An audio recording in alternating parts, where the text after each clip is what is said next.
شروع اللہ کے نام سے جو بڑا مہربان نہایت ہی رحم والا ہے۔ بسم اللہ الرحمن الرحیم۔ جس گھر میں عورت ہاتھ سے کپڑے دھوتی ہے اس گھر سے دو چیزیں ختم ہو جاتی ہیں۔ محترم ناظرین، آج آپ کو ایک واقعے کے ذریعے بتایا جائے گا کہ جس گھر میں عورت ہاتھ سے کپڑے دھوئے اس گھر سے کون سی دو چیزیں ختم ہو جاتی ہیں۔ ناظرین، شازیہ انتہا کی خوبصورت لڑکی تھی۔ میں نے جب اسے پہلی بار دیکھا تو اس پر اپنا دل ہار بیٹھا۔ جلد ہی میں نے اس رشتے کے لیے کوششیں شروع کر دیں۔ شازیہ کے ماں باپ نے زیادہ دیر نہیں لگائی اور ہاں کہہ دی، مگر شازیہ کی کچھ شرطیں تھیں جو مجھے بعد میں معلوم ہوئی۔ پہلی شرط تو یہ تھی کہ شادی کا فنکشن صبح 8 بجے ہوگا۔ باقی شرائط کے بارے میں بھی جاننا نہیں چاہتا۔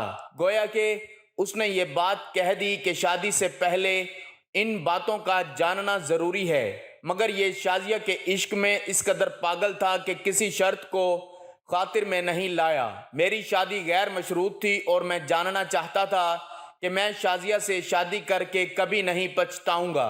اپریل کے پہلے جمعے میں شادی شازیہ سے بخیر و عافیت ہو گئی۔ شازیہ کو پانے کا نشہ ہی الگ تھا۔ میں آنے والے دنوں کا سوچ کر پھولے نہ سما رہا تھا۔ شام کو مغرب سے پہلے ہی شازیہ رخصت ہو کر میرے گھر آ گئی تھی۔ تقریباً عصر کے وقت مجھے اس کے ساتھ خلوت نصیب ہوئی۔ میں نے منہ دکھائی میں اسے قیمتی تحفہ دیا۔ اس کا شکریہ ادا کر ہی رہا تھا کہ وہ بولی، پہلے میری شرائط سن لیں، اگر منظور ہے تو ٹھیک ہے، اگر نہیں منظور تو ابھی اور اسی وقت مجھے طلاق دے دیجئے۔ شازیہ کے منہ سے پہلی ہی رات طلاق کا لفظ سن کر میرے دل کو کچھ ہونے لگا تھا۔ تم عورت ہو کر طلاق کی بات کیسے کر سکتی ہو؟ میں نے دل میں سوچا۔ تب شازیہ کی بات آگے بڑھائی۔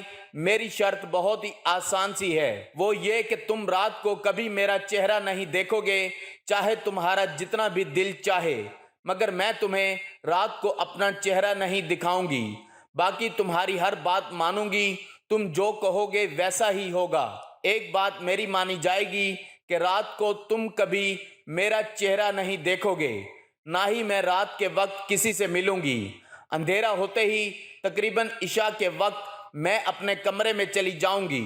تم چاہو تو وہیں رہ سکتے ہو، اگر چاہو تو باہر گھوم پھر سکتے ہو، تمہیں یہ پابندی بھی نہیں کہ میرے ساتھ رہو۔ شازیہ نے اپنی بات مکمل کی تو میں نے کہا، شازیہ یہ کیسی عجیب سی شرط ہے؟ اگر تم مجھے اس کی وجہ بتا دو گی تو میں تمہیں کبھی بھی رات کو اپنا چہرہ دکھانے پر مجبور نہیں کروں گا۔ لیکن شازیہ، بنا کسی وجہ کے میں تمہارا چہرہ رات کو کیوں نہیں دیکھ سکتا؟ میں نے رومانوی انداز میں کہا۔ مجھے لگا کہ یہ شازیہ کے ناز اور ادائیں ہیں، مگر وہ تو سنجیدہ تھی۔ مجھے بولی، اگر تم نے رات کو میرا چہرہ دیکھا تو صبح تم سے طلاق لے لوں گی۔ شازیہ کے سنجیدہ لہجے نے مجھے بھی سنجیدہ کر دیا۔ میں نے کہا، ٹھیک ہے، تم جیسی حسین لڑکی کا مل جانا ہی نعمت ہے۔ تم کہو گی تو میں تم کو رات کو کیا دن کو بھی تمہارا چہرہ نہیں دیکھوں گا۔ خیر، یہ ایک جذباتی قدم تھا اور مجھے شادی کے پہلے ہفتے ہی معلوم ہو گیا کہ اس کی قیمت چکانا کتنا مشکل ہے۔ مجھے جب بھی کہیں باہر جانا ہوتا، رات کو ڈنر کرنا ہوتا یا دوستوں نے مجھے کھانے پر بلایا ہوتا، شازیہ میرے ساتھ موجود نہ ہوتی۔ رفتہ رفتہ یہ بات سب تک پھیلنے لگی کہ شاہ زین کی بیوی رات کو باہر نہیں نکلتی۔ کچھ لوگوں نے تو اسے شازیہ کی شرافت سمجھا، جبکہ کچھ لوگوں نے عجیب و غریب قصے گھڑ لیے۔ بہرحال اس صورتحال میں بہت تنگ تھا۔ ایک ہفتہ گزارا تو شازیہ نے عجیب حرکت کرنا شروع کر دی۔ اس نے ہمارے کمرے کا بلب خراب کر دیا، اتار کر پھینک دیا۔ میں نے کہا، شازیہ یہ کیا حرکت ہے؟ وہ بولی، ایسا اس لیے کر رہی ہوں کہ کہیں رات کے وقت غلطی سے تم غلط نہ کر بیٹھو اور میرا چہرہ نہ دیکھ لو۔ شازیہ کی باتیں سن کر میرا تجسس بڑھتا جا رہا تھا کہ آخر اس کے چہرے میں ایسا کیا ہے جو رات کے وقت میں نہیں دیکھ سکتا۔ بہرحال ہم دونوں کے درمیان جو معاہدہ ہوا تھا میں اس پر قائم تھا۔ اس رات میں نے دیکھا شازیہ بہت بے چین تھی۔ وہ بار بار اندر باہر جاتی اور کبھی اپنے منہ پر ہاتھ رکھ کر دعائیں کرتی۔ میں سمجھ نہیں پا رہا تھا کہ اس بے چینی کا سبب کیا ہے۔ اس وقت میں نے اسے کچھ نہیں کہا، لیکن میں جان گیا تھا کہ شازیہ کی بے تابی کی کوئی تو وجہ ہے کہ ہر وقت کسی کا انتظار کرتی رہتی ہے۔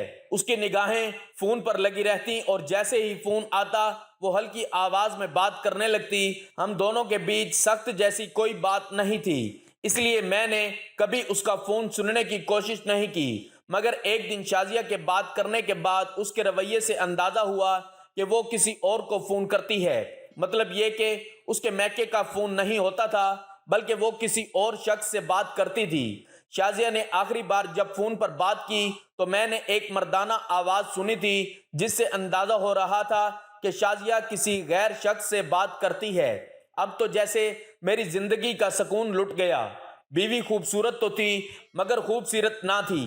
میں نے سوچا کہ اب شازیہ سے بات کرنے کی بجائے ساتھ ہی اس معاملے کو حل کرنے کی کوشش کروں گا اور جلد ہی شازیہ کا چہرہ بھی رات کے وقت دیکھوں گا تاکہ مجھے سمجھ آئے کہ معاملہ کیا ہے۔ ایک دن میں آفس سے ذرا جلدی آ گیا۔ اس دن شازیہ پھر ٹہل رہی تھی۔ اس کی بے چینی اس کے چہرے سے دیکھی جا سکتی تھی۔ مجھے اندر آتا دیکھ کر حیرت سے بولی، آپ تو رات کو آتے ہیں، آج جلدی کیوں آ گئے؟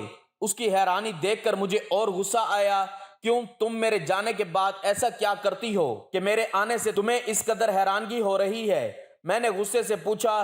نہیں ایسی کوئی بات نہیں، شازیہ نے بات سنبھالتے ہوئے کہا کہ عین اسی وقت دروازے پر بیل بجی۔ میں نے مشکوک نظروں سے شازیہ کی طرف دیکھا۔ شازیہ کا رنگ جیسے نیلا پڑ گیا۔ میں نے دروازہ کھولا تو سامنے ایک آدمی کھڑا تھا جو پولیس کی وردی میں ملبوس تھا۔ اس وقت میرے سامنے کوئی اور ہوتا تو شاید میں شک کرتا، مگر انسپکٹر مظہر حیات کو اپنے سامنے دیکھ کر میرا سارا غصہ جھاگ کی طرح بیٹھ گیا۔ انسپکٹر مظہر حیات میرا دوست تھا۔ ہم دونوں ایک دوسرے کو کافی عرصے سے جانتے تھے اور میری اس سے بات چیت بھی ہوتی تھی، مگر کافی عرصے سے ملاقات نہیں ہوئی تھی۔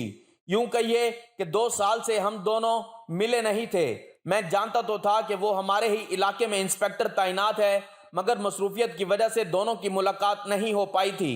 اچانک مظہر کو اپنے سامنے دیکھ کر مجھے حیرت ہوئی، مگر اس نے زیادہ حیرت کا اظہار نہیں کیا۔ فوراً ہی میرے گلے لگ گیا اور بولا، کہاں تھے تم یار؟ اتنے عرصے سے ملاقات نہیں ہوئی۔ مظہر کا انداز تو بالکل نارمل تھا۔ میں اسے اندر ڈرائنگ روم میں لے آیا، مگر حیران تھا کہ مظہر کو میں اپنے گھر کبھی نہیں لایا، پھر اسے کیسے پتا کہ میں یہاں رہتا ہوں؟ باتوں میں نے مظہر سے دریافت کرنے کی کوشش کی۔ بولا، یار یہ بھی کوئی بات ہے؟ ہم پولیس والوں کو اپنے علاقے کے ہر بندے کا پتہ ہوتا ہے، تم تو پھر دوست ہو۔ مظہر کی بات سن کر میں ابھی مطمئن نہیں ہوا تھا، کیونکہ میں نے شازیہ کو مظہر کا منتظر پایا تھا۔ میں جانتا تھا کہ جس انداز سے شازیہ ٹہل رہی تھی یقیناً وہ کسی کا انتظار کر رہی تھی۔ اتفاق وہ شخص مظہر نکلا تو مظہر نے مجھ سے ملنے کا بہانہ کر لیا۔ اب بات میری سمجھ میں کچھ آ گئی تھی، مگر میں جانتا تھا کہ آخر مظہر اور شازیہ کے بیچ کیا چل رہا ہے، اس لیے میں نے شازیہ پر مزید شک کرنا شروع کر دیا۔ میرے دل میں جو بھی بات ہوتی میں اپنے دل میں ہی رکھتا، شازیہ پر کسی بھی قسم کے شک کا اظہار نہ کرتا۔ ایک دن میں نے سوچا اگر میری بیوی شازیہ مجھے دھوکہ دے رہی ہے تو میں بھی اس کے ساتھ وہ کروں گا جو اس نے کبھی سوچا بھی نہ ہوگا۔ دل ہی دل میں دوسری شادی کی تیاریاں کرنے لگا، لیکن پہلے سوچا کہ ایک بار سب کچھ اپنی طرف سے ٹھیک کر لوں۔ اس رات میں نے شازیہ کا چہرہ دیکھنا تھا۔ میں جانتا تھا کہ شازیہ رات کے وقت مجھ سے اپنا چہرہ کیوں چھپاتی ہے۔ اس کے بعد مظہر حیات والی گتھی بھی سلجھ جاتی، لیکن پہلے اس کے چہرے کو بے نقاب کرنا ضروری تھا۔ رات کے وقت چونکہ کمرے کا بلب بند ہوتا تھا تو میں نے اپنے پاس ایک چھوٹی سی ٹارچ رکھ لی۔ شازیہ میرے پاس آئی تو میں نے اس کا بازو تھاما تاکہ وہ عین وقت پر بھاگنے نہ پائے، اور پھر جیسے ہی اپنی جیب سے ٹارچ نکال کر روشنی اس کے چہرے کی طرف کی تو میری چیخ نکلتے بچی۔ حیرت کے مارے مجھ سے بات نہ ہو رہی تھی۔ شازیہ، تم نے مجھے اتنا بڑا دھوکہ دیا، آخر مجھ سے اتنی بڑی بات تم نے کیوں چھپائی؟ میں تو تم سے سچی محبت کرتا تھا، تمہیں ایسا کرنے کی کیا ضرورت تھی؟ میں نے نفرت سے شازیہ کی طرف دیکھا، اس کے چہرے کے تاثرات ایک دم ہی بدل گئے تھے۔ میں آپ کو سب کچھ بتا دوں گی، خدارا میری بات سن لیجئے۔ آپ کو مجھ پر جو بھی شک ہے میں وہ سب کے سب دور کر دوں گی۔ آپ کا دوست مظہر حیات، میں جانتی ہوں آپ کو جو شک ہے میں آپ کو بتاتی ہوں۔ آپ بیٹھیں تو صحیح۔ شازیہ روتے روتے میرے پاؤں پکڑ کر بیٹھ گئی۔ وہ اس قدر منت کر رہی تھی کہ میں چاہ کر بھی اسے دھتکار نہیں سکا۔ بتاؤ شازیہ، کیا بات ہے؟ تم نے ایسا کیوں کیا؟ مظہر حیات سے تمہارا کیا تعلق ہے؟ میں اب بڑی تحمل سے اسے کہہ رہا تھا، کیونکہ میں نے سوچ لیا تھا کہ اگر یہ عورت مجھ سے دھوکہ کرے گی تو میں بھی دوسری شادی کر لوں گا، اسے وہ دکھ دوں گا کہ ساری زندگی بھول نہیں پائے گی۔ تب شازیہ نے جو بات سنائی اسے سن کر میرا دل بھی رنجیدہ ہو گیا۔ آپ تو جانتے ہیں کہ ہمارا گھرانہ کس قدر ماڈرن ہے۔ میں نے جب ہوش سنبھالا تو امی ابو کو اپنے سے دور ہی پایا۔ وہ مجھے نوکروں اور نوکرانیوں کے رحم و کرم پر چھوڑ کر خود اپنے اپنے کاموں سے نکل جاتے۔ میں جب امی سے کوئی بات کرتی تو وہ مجھے پیسوں کی گڈی تھما دیتی یا پھر شاپنگ کروانے لے جاتی۔ مجھے تو ممتا کی ضرورت تھی، میں ان کے پیار کی پیاسی تھی، مگر ماں نے کبھی میری طرف مڑ کر بھی نہیں دیکھا۔ اس رویے نے میرے اندر بہت ساری محرومیاں پیدا کر دیں۔ پہلے تو میں اپنے نوکر اور نوکرانیوں سے دوستی کرتی، مگر پھر جب یہ احساس ہوا کہ وہ تو صرف میرے پیسے کی اہمیت کو سمجھتے ہیں، میرے جذبات کی قدر نہیں کرتے، تو میں نے نوکروں اور نوکرانیوں سے بات چیت کرنا بھی چھوڑ دی۔ اب میری زندگی میں بھرپور خلا آ گیا تھا۔ میری ماں نے مجھے کبھی بھی اپنے آفس آنے کی اجازت نہیں دی تھی، ہمیشہ یہی کہتی کہ میرے آفس آنے سے پہلے مجھے بتا دینا، کیونکہ میرے ہزار کام ہوتے ہیں، میں تم سے بات نہیں کر پاؤں گی۔ ابو بھی اپنے کاموں میں مصروف رہتے، مگر اس وقت میرا دل بہت مجبور تھا، میں اداس تھی۔ سوچا اگر امی کو فون کروں گی تو دیر ہو جائے گی۔ میں نے گاڑی نکالی اور امی کے آفس چلی گئی، مگر جیسے ہی آفس کے دروازے سے اندر داخل ہوئی، اندر کا منظر دیکھ کر میرا دل بجھ گیا۔ میں اپنی ماں کے بارے میں ایسا سوچ بھی نہیں سکتی تھی، مگر میری ماں اس قدر روشن خیال ہو چکی تھی کہ وہ اخلاقیات کو بھی بھول چکی تھی۔ اس ایک لمحے نے میرے اندر بغاوت پیدا کر دی۔ مجھے ان عورتوں سے سخت نفرت محسوس ہوئی جو لوگوں کو بھلائی کے درس دیتی ہے، اور خود ان کا کردار کس قدر بھیانک ہوتا ہے یہ کوئی سوچ بھی نہیں سکتا۔ اماں سے نفرت ہوئی تو میری شخصیت بھی بدل گئی۔ میں نگد کلب میں جانے لگی، ملبوسات ایسے پہنتی کہ ہر کوئی میری طرف متوجہ ہوتا۔ اگر میں اس سب میں خوش نہیں تھی، مگر پھر بھی نہ جانے کیوں میری روح کو ایک تسکین ملتی کہ میں نے اپنی ماں سے بدلہ لے لیا، حالانکہ میں خود کو نقصان پہنچا رہی تھی۔ اب میں رات دیر تک گھر سے باہر رہتی، اماں ابا کو خبر نہ تھی کہ ان کی بیٹی کیا کر رہی ہے۔ میرے ملبوسات انتہائی بیہودہ ہوتے تھے اور ناچنا گانا میرا محبوب مشغلہ بن چکا تھا۔ ایک رات میں نے اس قدر شراب نوشی کی کہ میں بے ہوش ہو کر گر پڑی۔ عموماً ایسے واقعات میں لڑکی اپنی عزت کھو بیٹھتی ہے، مگر اس معاملے میں خوش قسمت تھی۔ صبح جب میری آنکھ کھلی، دھڑکتے دل کے ساتھ اپنے پہلو میں دیکھا تو بستر پر کوئی بھی نہیں تھا۔ میں اکیلے کمرے میں بیٹھی ہوئی تھی۔ کمرے کی سجاوٹ سے اندازہ ہو رہا تھا کہ یہ کسی مذہبی انسان کی رہائش گاہ ہے، اور پھر جب وہ لڑکا میرے سامنے آیا تو واقعی میرا خیال سچ ثابت ہوا۔ اس کے چہرے پر داڑھی تھی، جبکہ وہ ایک بادشاہ نوجوان لگ رہا تھا۔ مجھے دیکھ کر اس نے نظر نیچی کر لی، کہنے لگا، کل رات میں اپنی ایک مجبوری کی وجہ سے نائٹ کلب گیا تھا، وہاں پر مجھے کچھ کام تھا۔ ہاں، وہاں میں نے آپ کو بے ہوش پایا تو آپ کا خیال کرتے ہوئے اپنے گھر لے آیا۔ امید ہے کہ آپ ٹھیک ہوں گی، چلیں میں آپ کو آپ کے گھر چھوڑ آتا ہوں۔ نوجوان پر مجھے سخت غصہ آیا، پھر اس کا حلیہ ایسا تھا کہ مجھے اس سے اور بھی نفرت محسوس ہونے لگی۔ اس دن تو وہ مجھے چھوڑ کر چلا گیا، مجھے اس سے بالکل بھی کوئی ہمدردی نہیں تھی، نہ ہی میں نے اس کا شکریہ ادا کیا۔ وجہ شاید اس کا حلیہ تھا جس سے میری ماں نے ہمیشہ نفرت کی تھی، اور ایسے ہی نفرت میرے بھی دل میں ان داڑھی والوں کے لیے موجود تھی۔ مگر اس شخص نے میرا پیچھا نہیں چھوڑا، وہ بار بار میرے پیچھے آتا اور کہتا کہ تم سے محبت کرتا ہوں۔ میری سہیلیوں نے جب یہ بات دیکھی تو وہ بولیں کہ تم اس سے اپنی جان چھڑوا کیوں نہیں لیتی؟ یہ تو ہر وقت تمہارے پیچھے آتا ہے، تمہیں تنگ کرتا ہے۔ اگر ایسا ہی رہا تو باقی لڑکے تم سے ڈرنا شروع ہو جائیں گے۔ تم اس کا حلیہ تو دیکھو کتنا خطرناک لگتا ہے۔ اپنی سہیلیوں کی بات سن کر میں نے اس لڑکے کو سبق سکھانے کا سوچا۔ لڑکے کا نام سعود تھا۔ ایک دن اس نے مجھ سے بات کرنے کی کوشش کی تو میں نے کہا کہ شام کو تم بہادری کا مظاہرہ کرنا اور میری سہیلیوں کے سامنے خود کو ثابت کرنا، تب ہو سکتا ہے کہ تمہارا کام بن جائے۔ میری بات سن کر وہ خوش ہوا۔ اگلی رات جب میں نائٹ کلب سے نکل رہی تھی تو وہ مجھے میرے سامنے ہی دکھائی دیا۔ عقیدت سے جھکی نظریں، وہ میری محبت میں وہاں آیا تھا۔ میں نے پولیس کو پیشگی اطلاع کر رکھی تھی کہ ایک شخص روزانہ مجھے ہراس کرتا ہے۔ میں نے اسی وقت کال ملائی اور پولیس 2 منٹ کے فاصلے سے چل کر ہمارے ساتھ آ گئی۔ انہوں نے لڑکے کو ہتھکڑیاں لگائیں اور پولیس گاڑی میں بٹھا کر لے گئے۔ میں اپنی سہیلیوں کے ساتھ ساتھ کھل کھلا کر ہنسنے لگی۔ مجھے اندازہ نہیں تھا کہ یہ اس قدر بے وقوف نکلے گا۔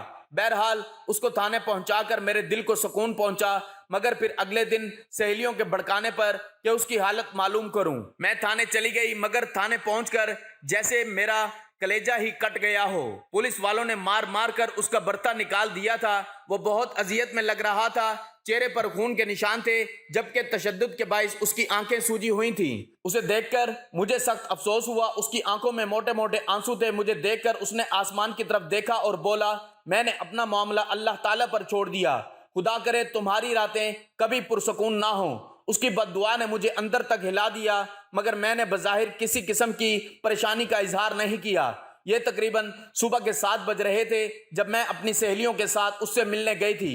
ہم لوگوں کی عادت تھی، ہم لوگ ساری رات جاگتی اور دن کے وقت سوتی تھی، حالانکہ میرے ماں باپ معقول شخصیت کے مالک تھے۔ بہرحال اس دن میں شام کو سو کر اٹھی تو مجھے اپنے چہرے پر سیاہی محسوس ہوئی۔ مجھے لگا کہ شاید گرمی کی وجہ سے ایسا ہو رہا ہے، مگر یہ جلن بڑھتی ہی گئی، یہاں تک کہ رات 8 بجے جب میں نے شیشے میں اپنا چہرہ دیکھا تو اپنے دانوں سے بھرا چہرہ دیکھ کر میری چیخ نکل گئی۔ مجھے اپنا آپ دیکھ کر رونا آ رہا تھا۔ صبح کے وقت تو میں سوئی تھی، سوچا کہ اس وقت ہسپتال چلتی ہوں، ڈاکٹر سے میڈیسن لے کر آؤں گی تاکہ یہ مصیبت جلد سے جلد میری جان چھوڑ دے۔ اس شام ڈاکٹر نے مجھے ایک میڈیسن دی جسے لگانے کے بعد کچھ آرام محسوس ہوا اور صبح ہوتے ہی میرے سارے دانے ختم ہو گئے۔ میں نے اللہ کا شکر ادا کیا، مگر اگلی رات پھر ویسا ہی ہوا۔ شام کے وقت میرے چہرے پر ایسے دانے نکلے کہ مارے عزت کے میرا باہر نکلنا مشکل ہو گیا۔ میں نے جا کر ڈاکٹر سے اچھی خاصی بحث کی کہ اس نے مجھے غلط میڈیسن دی ہے، مگر پھر 2-3 ڈاکٹرز کو دکھانے کے بعد مجھے یہ معلوم ہو گیا کہ میری یہ بیماری اتنی آسانی سے میری جان نہیں چھوڑے گی جتنا میں سمجھ رہی ہوں۔ اس کے بعد میں نے کیا کیا نہیں کیا، مگر یہ دانے ختم نہ ہوئے۔ مجھے لگتا ہے کہ مجھے اس لڑکے کی بد دعا لگ گئی ہے، اللہ جانے اب وہ کس حال میں ہوگا۔ میں چاہتی ہوں کہ وہ مجھے ایک بار ملے اور میں اس سے معافی مانگ لوں۔ شازیہ کی بات سن کر میں ہکا بکا رہ گیا۔ شازیہ اس قدر تیز لڑکی ہو گئی، میں تو کبھی سوچ بھی نہیں سکتا تھا۔ شکل و صورت سے وہ انتہائی معصوم لگتی تھی، پھر اس کی عمر بھی کم تھی، تقریباً 18-19 سال کی ہوگی۔ اس وقت مجھے احساس ہوا کہ معصومیت کا تعلق عمر سے نہیں ہوتا۔ میں نے کئی عورتیں ایسی بھی دیکھیں جو 40 سال کی عمر میں بھی اتنی ہی سادہ رہتی ہیں جتنی کہ 18 سالہ لڑکی بھی نہیں ہوتی، مگر اپنی بیوی کی زبانی اس کی کہانی سن کر میرا دل بیٹھ گیا۔ رہی بات مظہر کی تو اس نے مجھے بتایا کہ وہ مظہر سے سعود کے بارے میں معلومات لیتی رہتی ہے، مگر سعود کہاں گیا یہ کوئی نہیں جانتا۔ مظہر کے یقین دلانے پر میں شازیہ کی بات تو مان گیا، مگر مجھے اس پر بہت شک ہوتا ہے۔ میں اس پر پہلے کی طرح کبھی اعتبار نہیں کر پایا اور رات کو میں اس کا چہرہ نہیں دیکھ پاتا تو عجیب سا ادھورا پن محسوس ہوتا ہے۔ دل چاہتا ہے کہ دوسری شادی کروں، مگر پھر شازیہ کی حالت دیکھ کر سوچتا ہوں کہ اس میں اس کا کیا قصور، جو ہونا تھا ہو گیا۔ مگر اب شازیہ نے اپنا طرز زندگی بدل دیا، اب میرے خیال میں اسے اس کے ماضی کی سزا دینا غلط ہوگا۔ چھوٹی چیزوں میں خوش ہونا سیکھیے، بڑی چیزیں خود ہی آپ کا مقدر ہو جائیں گی۔ سب مطلب کی بات سمجھتے ہیں، کاش کوئی بات کا مطلب سمجھتا۔ موت یہ نہیں کہ سانس ختم ہو جائے، اصل موت تو یہ ہے کہ ہمیں یاد کرنے والا کوئی نہ ہو۔ حساب رکھا کریں، آج کل لوگ پوچھ لیتے ہیں تم نے میرے لیے کیا کیا ہے۔ حیثیت اور رتبے کا گمان کبھی نہ کریں۔ یاد رکھیں، اڑان ہمیشہ زمین سے شروع ہو کر زمین پر ہی اختتام پذیر ہوتی ہے۔ اے مطلب تیرا شکریہ، تو نے سب انسانوں کو جوڑ کر رکھا ہے۔ دردناک یہ ہے کہ آپ کسی شخص کو آنکھوں میں جگہ دیں اور وہ آپ کو اندھا کر جائے۔ انسان بڑی عجیب فطرت کا مالک ہے، یہ مرے ہوں کو روتا ہے اور زندہ کو رلاتا ہے۔ اپنا حصہ مانگ کر دیکھو، سارے رشتے بے نقاب ہو جائیں گے، اور اپنا حصہ چھوڑ کر دیکھو، کانٹے بھی گلاب ہو جائیں گے۔ جس گھر میں عورت ہاتھ سے کپڑے دھوتی ہے اس گھر میں 2 چیزیں ختم ہو جاتی ہیں۔ نمبر 1، ہاتھ سے کپڑے دھونا ڈپریشن کو دور کرتا ہے۔ نمبر 2، کپڑوں کا دھونا رنج و غم اور حزن و ملال کو دور کرتا ہے۔ بدی چھپ کر کرتے ہو، نیکی بھی چھپ کر کرو، یہی اخلاص ہے۔ پریشانیوں کی گھڑی کو کمر پر لادے ہوئے نہ پھر، وقت سے پہلے کمر دوری ہو جائے گی اور تم بوڑھے ہو جاؤ گے۔ گھڑی کو اللہ پاک کے سامنے رکھ دو، ہلکے پھلکے ہو جاؤ گے، بڑھاپے میں بھی جوان رہو گے۔ اپنوں کی چھوٹی چھوٹی خوشیوں کا خیال رکھنے کے بدلے آپ کو بڑی خوشی حاصل ہوگی۔ زندگی کی سب سے بڑی انویسٹمنٹ ہم کسی انسان پر کرتے ہیں اپنی زندگی۔ قیمتی وقت سونپ کر اور وہی شخص ہمیں اپنی زندگی سے فضول سمجھ کر نکال دیتا ہے۔ اللہ تعالیٰ چاہتا ہے جس طرح ماں باپ کی محبت پر تم شک نہیں کرتے، اس طرح اس کی محبت پر یقین رکھو جو 70 ماؤں سے زیادہ تم سے محبت کرتا ہے۔ عمر سے زیادہ حالات انسان کو جلدی بوڑھا کر دیتے ہیں۔ انسان کو کام اور محنت سے اتنی تھکاوٹ نہیں ہوتی جتنا لوگوں کے رویے تھکا دیتے ہیں۔ دعائیں کثرت سے کیا کرو، کیونکہ تمہیں نہیں معلوم کہ کئی مرتبہ تم گرنے ہی والے تھے مگر تمہاری دعاؤں نے تمہیں تھام لیا۔ لوگوں کا شکوہ نہ کرو بلکہ خود کو بدلو۔ پاؤں کو مٹی سے بچانے کا طریقہ جوتا پہننا ہے، نہ کہ سارے شہر میں قالین بچھانا۔ اس لیے خود کو بدلیں، اپنے اندر عاجزی پیدا کریں، کیونکہ اللہ تعالیٰ عاجزی کو بہت پسند کرتا ہے۔ ناظرین، گزارش ہے کہ اللہ تعالیٰ کے 99 ناموں میں سے کوئی ایک نام لکھ کر کمنٹس میں ضرور شیئر کریں۔ اللہ ہم سب کا حامی و ناصر ہو، آمین۔